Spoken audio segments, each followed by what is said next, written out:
Podcast Las 10 mayores mentiras de la ideología de género, de Ricardo Martín Almada, 2014.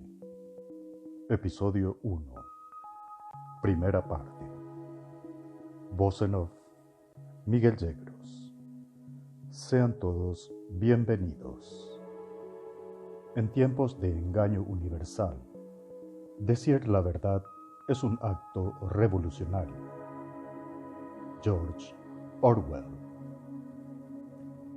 La ideología de género propugna que una persona, desde su nacimiento, no está determinada en modo alguno por su sexo biológico, que es normal nacer con un sexo biológico y tener otra identidad sexual.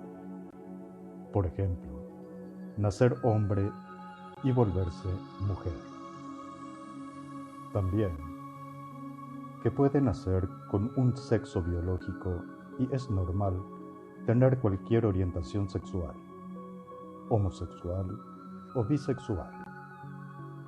Asume que todos los niños son potenciales transexuales y lleva a que se los trate como tales.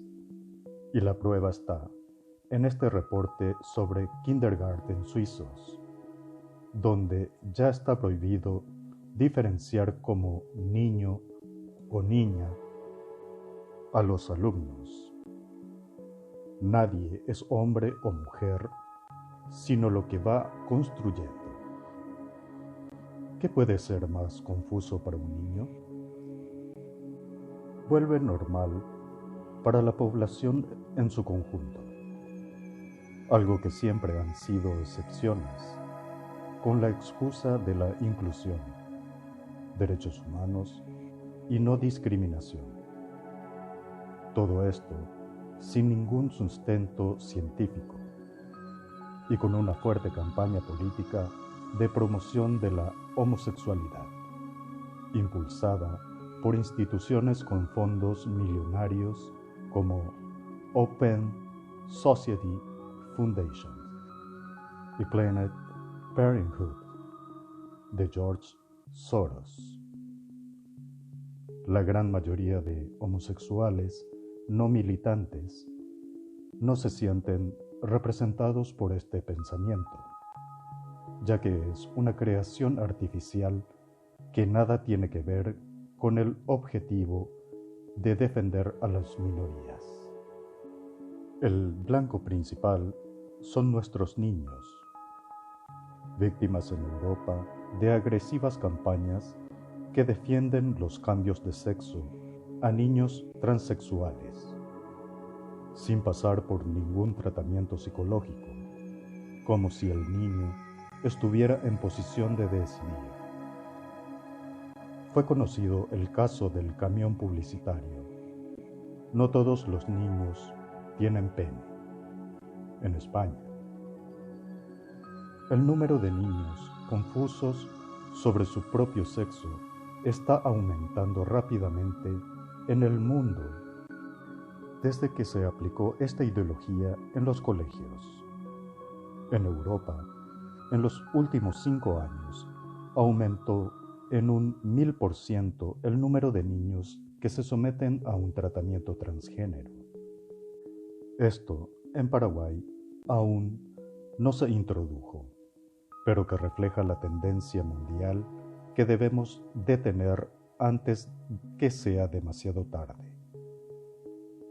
Todo esto allana el camino a la pederastía, que viene muy de la mano con la normalización de la homosexualidad en las escuelas y también está en vías de legalizarse en el mundo.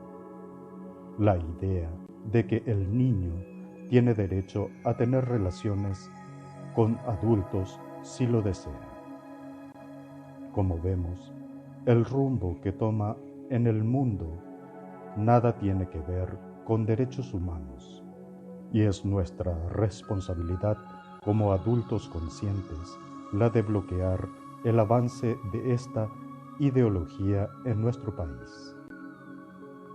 Esta tergiversación de principios básicos da su lugar a una confusión generalizada, muy apoyada por la prensa y la televisión mundial, que llama homófobos o retrógrados a cualquiera que ose criticar. La izquierda política actúa como vector de proliferación de este pensamiento, ya que se considera progresista.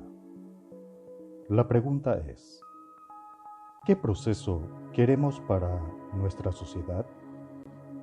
¿De dónde vienen estas ideas de progreso? ¿Quién está decidiendo en qué vale la pena progresar y en qué no? Ciertamente, no vienen de luchas sociales, sino de centros de poder millonarios que chantajean a los gobiernos con dejar de conceder ayudas si no se acoplan a la ideología de género. Cuando Obama visitó Kenia en 2016 para despedirse como presidente del país de origen de su familia, el presidente le pidió públicamente que deje de presionar a su país, que no querían el matrimonio homosexual ni agenda de género en sus escuelas, y que estaban hartos que Estados Unidos y Naciones Unidas les presionase condicionando cualquier ayuda. La propia palabra gay es una manera de hacerlo parecer positivo, ya que gay significa alegre en inglés. Esta imposición y lavado de cerebro masivo es lo que demostraremos desmontando las mentiras que sostienen a esta ideología. Muchos dicen que no existe tal ideología, pero en este texto vamos a demostrar con pruebas que sí, es ideología. Y además, una ideología impuesta por las élites financieras globales, cuyo blanco actual son nuestros niños y el futuro de la humanidad. El conocimiento es riqueza. Muchas gracias por asistir. Voz en off, Miguel Yegros.